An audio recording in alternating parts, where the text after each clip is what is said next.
Монгол улсын ерөнхийлөгч ухамаагийн хүрэл сүхийн гигэн ширээ тусад хийж буй ажлын хүрээнд Чингис хаан үндэсний музей, гигэн ширээ улсын папын нууц номын сан буюу Ватиканы апостолийн номын сантай хамтран ажиллахаар санамж бичиг 2025 оны 12 дугаар сарын 4-ний өдөр байгууллаа. Санамж бичгийн хүрээнд талууд үндсэн 4 чиглэлд хамтран ажиллахаар тогтлоо.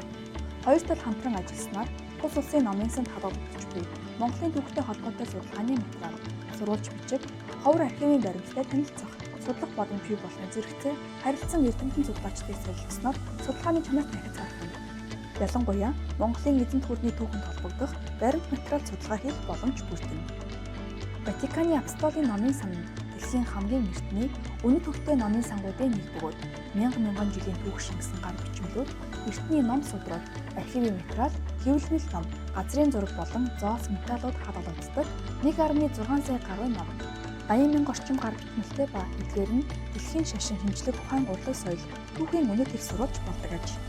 Чингис хаан үндэсний музей байгуулагдсан цагаас эхлэн дэлхийд дахинд буй Монголын түүхтэй холбоотой баримт бичгүүд, эд өлмийн зүйлсийг бүртгэх, хамтран судлах, мэргэжилтэн бэлтгэх, туулбарлан авах ажлыг хэрэглэх чиглэлтэй болон ажилласаар байгаа нь энэхүү бодит ажил болсоор байна. Чингис хаан үндэсний музей.